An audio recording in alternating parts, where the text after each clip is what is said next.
A lack of training, disorganization, heavy turnover, and a toxic work environment are all claims being made by a former Bryan County Fire and EMS employee.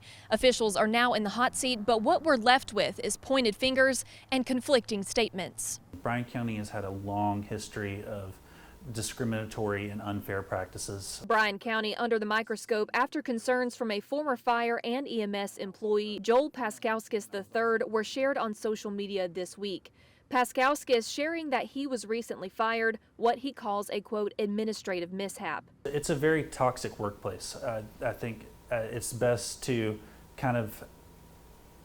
it's analogous to a totalitarian regime. It's get in line, do what we tell you to do, and be quiet. And if you don't like it, you can leave. He claims unfair treatment and pay, retaliation, discrimination, and more. News 3 first told you last fall 4 former employees with the county fire department have lawsuits against the county. They also detailed reports of discrimination, retaliation, and even sexual assault. I asked Commission Chairman Carter Enfinger about these claims. He says they do not comment on pending litigation, investigations, or personnel, but he did comment on the recent talk online. I can tell you one thing, if you look on Facebook, most of it's not accurate or there's partial truth there. This comes just days after the resignation of Emergency Management Assistant Randall Mack McPherson, also following the recent retirement of Fire Chief and EMA Director Freddie Howell. McPherson's letter of resignation posted on social media. In it, he provided his reasons for leaving, quote, "This department has made no progress in emergency management from the county perspective.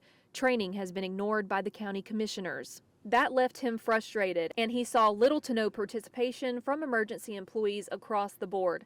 He says his last straw was when Chief Howell retired, but on Bryan County's government Facebook page, Howell wrote in part, quote, "Rest assured, the department is in good hands." Chairman Enfinger says the department is 7% understaffed, but the county has invested in the department well. We're not going to get into he said, she said.